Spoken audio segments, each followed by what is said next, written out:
71. On the Supreme Good. Greetings from Seneca to his friend Lucilius. You are continually referring special questions to me, forgetting that a vast stretch of sea sunders us.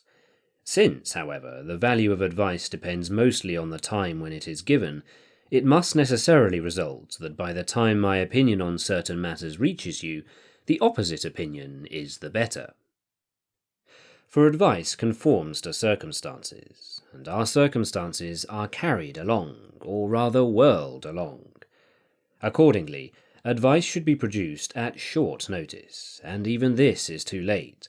It should grow while we work, as the saying is, and I propose to show how you may discover the method. As often as you wish to know what is to be avoided or what is to be sought, consider its relation to the supreme good, to the purpose of your whole life. For whatever we do ought to be in harmony with this.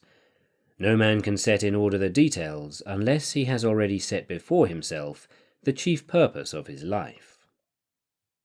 The artist may have his colours all prepared, but he cannot produce a likeness unless he has already made up his mind what he wishes to paint. The reason we make mistakes is because we all consider the parts of life, but never life as a whole. The archer must know what he is seeking to hit, then he must aim and control the weapon by his skill. Our plans miscarry because they have no aim. When a man does not know what harbour he is making for, no wind is the right wind. Chance must necessarily have a great influence over our lives, because we live by chance. It is the case with certain men, however, that they do not know that they know certain things. Just as we often go searching for those who stand beside us, so we are apt to forget that the goal of the supreme good lies near us. To infer the nature of this supreme good, one does not need many words or any roundabout discussion. It should be pointed out with the forefinger, so to speak, and not be dissipated into many parts. For what good is there in breaking it up into tiny bits, when you can say, the supreme good is that which is honourable? Besides, and you may be still more surprised at this, that which is honourable is the only good. All other goods are alloyed and debased. If you once convince yourself of this, and if you come to love virtue devotedly, for mere loving is not enough, anything that has been touched by virtue will be fraught with blessing and prosperity for you, no matter how it shall be regarded by others. Torture, if only as you lie suffering, you are more calm in mind than your very torturer. Illness, if only you curse not fortune and yield not to the disease. In short, all those things which others regard as ills will become manageable, and will end in good if you succeed in rising above them. Let this once be clear, that there is nothing good except that which is honourable, and all hardships will have a just title to the name of goods, when once virtue has made them honourable. Many think that we Stoics are holding out expectations greater than our human lot admits of, and they have a right to think so, for they have regard to the body only. But let them turn back to the soul, and they will soon measure man by the standard of God. Rouse yourself, most excellent Lucilius, and leave off all this wordplay of the philosophers, who reduce a most glorious subject to a matter of syllables, and lower and wear out the soul by teaching fragments. Then you will become like the men who discovered these precepts, instead of those who, by their teaching, do their best to make philosophy seem difficult rather than great. Socrates, who recalled the whole of philosophy to rules of conduct, and asserted that the highest wisdom consisted in distinguishing between good and evil, said, "Follow these rules, if my words carry weight with you, in order that you may be happy, and let some men think you even a fool. Allow any man who so desires to insult you and work you wrong, but if only virtue dwells with you, you will suffer nothing.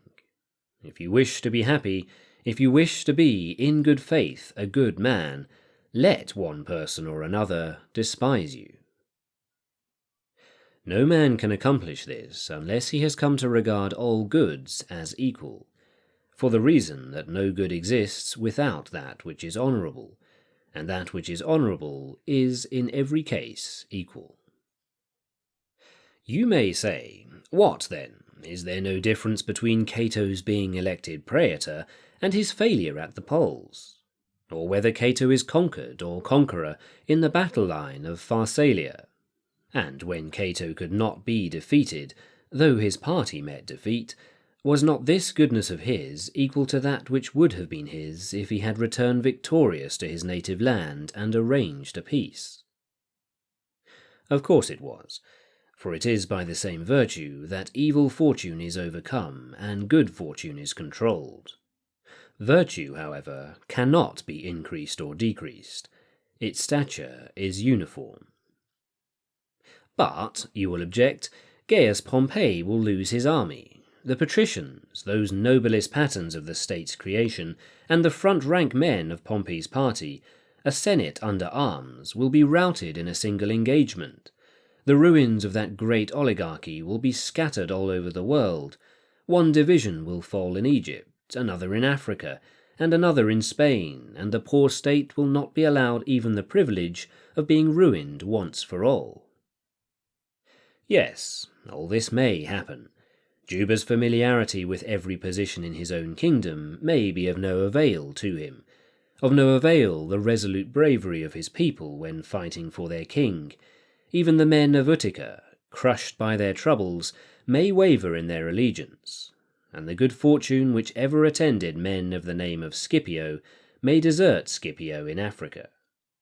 But long ago destiny saw to it that Cato should come to no harm. He was conquered in spite of it all. Well, you may include this among Cato's failures. Cato will bear with an equally stout heart anything that thwarts him of his victory, as he bore that which thwarted him of his praetorship. The day whereon he failed of election he spent in play. The night wherein he intended to die he spent in reading. He regarded in the same light both the loss of his praetorship and the loss of his life. He had convinced himself that he ought to endure anything which might happen. Why should he not suffer bravely and calmly a change in the government? For what is free from the risk of change? Neither earth nor sky, nor the whole fabric of our universe, though it be controlled by the hand of God. It will not always preserve its present order. It will be thrown from its course in days to come. All things move in accord with their appointed times. They are destined to be born, to grow, and to be destroyed. The stars which you see moving above us, and this seemingly immovable earth to which we cling and on which we are set, will be consumed and will cease to exist. There is nothing that does not have its old age. The intervals are merely unequal at which nature sends forth all these things towards the same goal. Whatever is will cease to be, and yet it will not perish, but will be resolved into its elements. To our minds this process means perishing, for we behold only that which is nearest. Our sluggish mind, under allegiance to the body, does not penetrate to bournes beyond. Were it not so, the mind would endure with greater courage its own ending and that of its possessions, if only it could hope that life and death, like the whole universe about us, go by turns, that whatever has been put together is broken up again, that whatever has been broken up is put together again, and that the eternal craftsmanship of God, who controls all things, is working at this task. Therefore, the wise man will say just what a Marcus Cato would say, after reviewing his past life. The whole race of man, both that which is and that which is to be, is condemned to die. Of all the cities that at any time have held sway over the world, and of all that have been the splendid ornaments of empires not their own, men shall some day ask where they are. and they shall be swept away by destructions of various kinds. Some shall be ruined by wars, others shall be wasted away by inactivity and a kind of peace which ends in sloth, or by that vice which is fraught with destruction even for the mightiest dynasties, luxury. All these fertile plains shall be buried out of sight by a sudden overflowing of the sea, or a slipping of the soil as it settles to lower levels shall draw them suddenly into a yawning chasm. Why, then, should I be angry or feel sorrow if I precede the general destruction by a tiny interval of time? Let great souls comply with God's wishes and suffer unhesitatingly whatever fate the law of the universe ordains. For the soul at death is either sent forth into a better life, destined to dwell with the deity amid greater radiance and calm, or else, at least, without suffering any harm to itself, it will be mingled with nature again, and will return to the universe. Therefore, Cato's honourable death was no less a good than his honourable life, since virtue admits of no stretching. Socrates used to say that verity and virtue were the same. Just as truth does not grow, so neither does virtue grow, for it has its due proportions and is complete. You need not, therefore, wonder that goods are equal, both those which are to be deliberately chosen and those which circumstances have imposed. For if you once adopt the view that they are unequal, deeming, for instance, a brave endurance of torture as among the lesser goods, you will be including it among the evils also. You will pronounce Socrates unhappy in his prison, Cato unhappy when he reopens his wounds with more courage than he allowed in inflicting them, and Regulus, the most ill-starred of all, when he pays the penalty for keeping his word even with his enemies. And yet no man, even the most effeminate person in the world, has ever dared to maintain such an opinion. For though such persons deny that a man like Regulus is happy, yet for all that they also deny that he is wretched. The earlier academics do indeed admit that a man is happy even amid such tortures, but do not admit that he is completely or fully happy.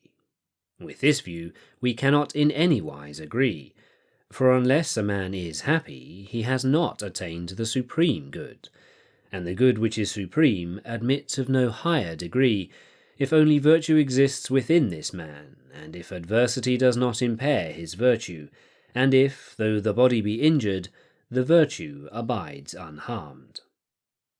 And it does abide, for I understand virtue to be high-spirited and exalted, so that it is aroused by anything that molests it. This spirit, which young men of noble breeding often assume, when they are so deeply stirred by the beauty of some honourable object that they despise all the gifts of chance, is assuredly infused in us and communicated to us by wisdom. Wisdom will bring the conviction that there is but one good, that which is honourable, that this can neither be shortened nor extended, any more than a carpenter's rule, with which straight lines are tested, can be bent. Any change in the rule means spoiling the straight line.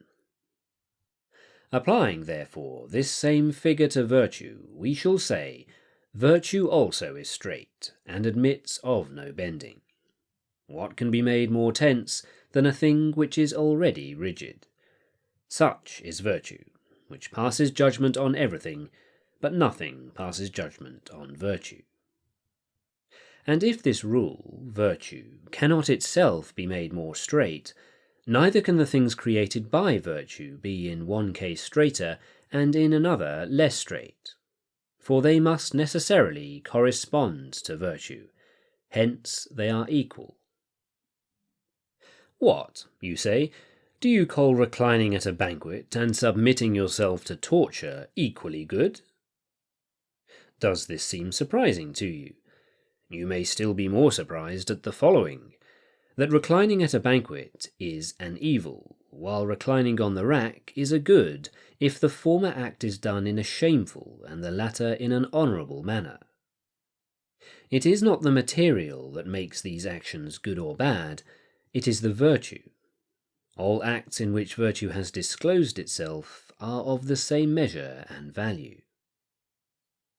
At this moment, the man who measures the souls of all men by his own is shaking his fist in my face, because I hold that there is a parity between the goods involved in the case of one who passes sentence honourably and of one who suffers sentence honourably, or because I hold that there is a parity between the goods of one who celebrates a triumph and of one who, unconquered in spirit, is carried before the victor's chariot. For such critics think that whatever they themselves cannot do is not done. They pass judgment on virtue in the light of their own weaknesses. Why do you marvel if it helps a man, and on occasion even pleases him, to be burned, wounded, slain, or bound in prison?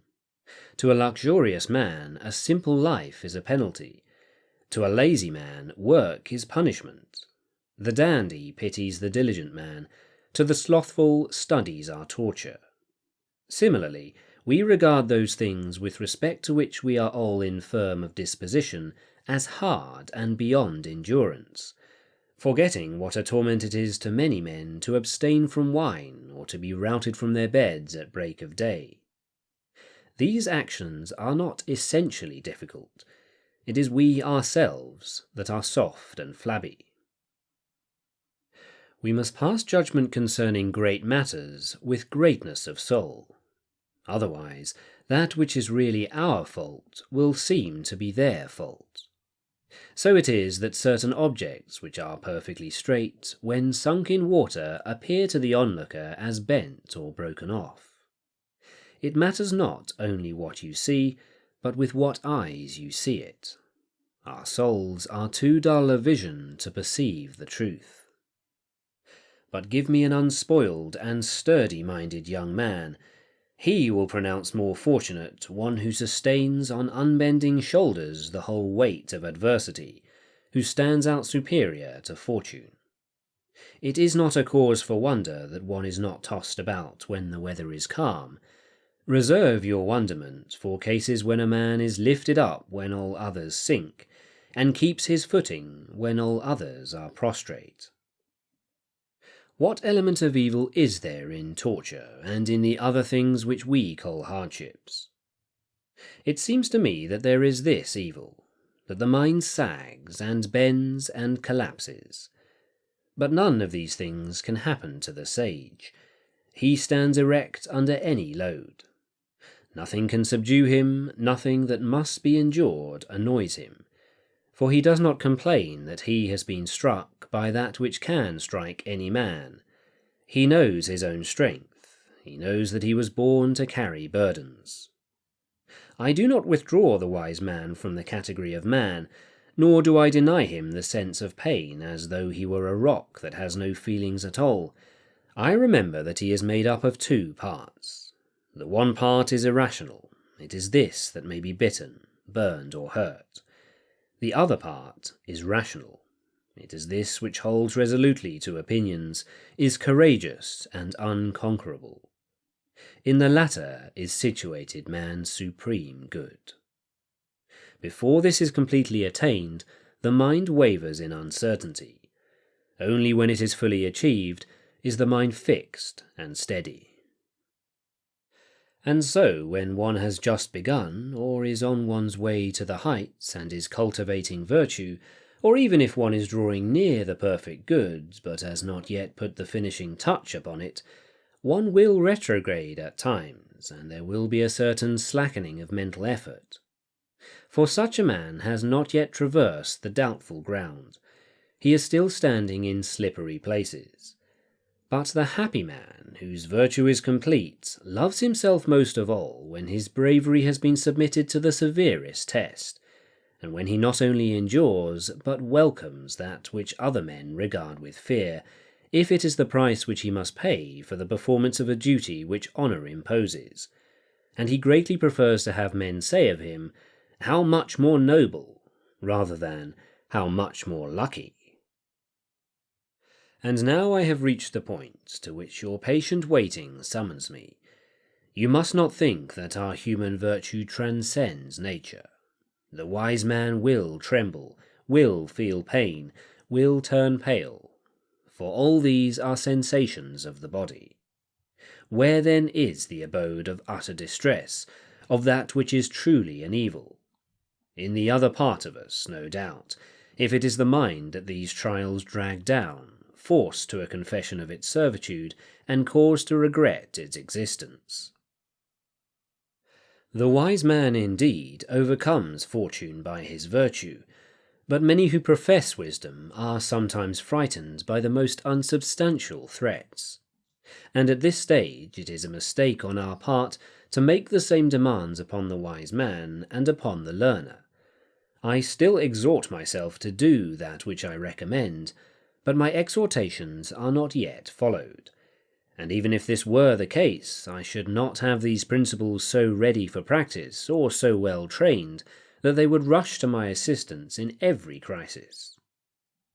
Just as wool takes up certain colours at once, while there are others which it will not absorb unless it is soaked and steeped in them many times, so other systems of doctrine can be immediately applied by men's minds after once being accepted, but this system of which I speak, unless it has gone deep and has sunk in for a long time, and has not merely coloured but thoroughly permeated the soul, does not fulfil any of its promises.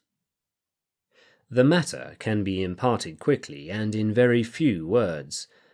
Virtue is the only good. At any rate, there is no good without virtue, and virtue itself is situated in our nobler part, that is, the rational part. And what will this virtue be? A true and never swerving judgment. For therefrom will spring all mental impulses, and by its agency every external appearance that stirs our impulses will be clarified.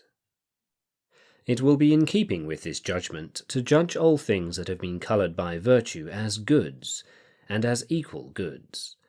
Bodily goods are, to be sure, good for the body, but they are not absolutely good. There will indeed be some value in them, but they possess no genuine merit, for they will differ greatly, some will be less, others greater. And we are constrained to acknowledge that there are great differences among the very followers of wisdom. One man has already made so much progress that he dares to raise his eyes and look fortune in the face, but not persistently, for his eyes soon drop, dazzled by her overwhelming splendour. Another has made so much progress that he is able to match glances with her, that is, unless he has already reached the summit and is full of confidence.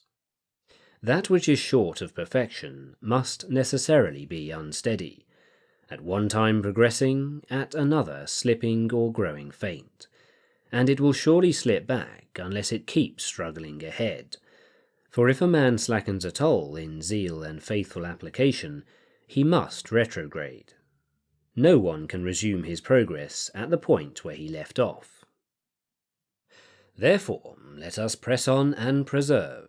There remains much more on the road than we have put behind us, but the greater part of progress is the desire to progress. I fully understand what this task is. It is a thing which I desire, and I desire it with all my heart. I see that you also have been aroused and are hastening with great zeal towards infinite beauty. Let us, then, hasten. Only on these terms will life be a boon to us. Otherwise there is delay, and indeed disgraceful delay, while we busy ourselves with revolting things. Let us see to it that all time belongs to us. This, however, cannot be, unless first of all our own selves begin to belong to us. And when will it be our privilege to despise both kinds of fortune? When will it be our privilege, after all the passions have been subdued and brought under our control, to utter the words, "I have conquered"? Do you ask me whom I have conquered? Neither the Persians, nor the far-off Medes, nor any warlike race that lies beyond the Dahe. Not these, but greed, ambition, and the fear of death, that has conquered the conquerors of the world. Farewell.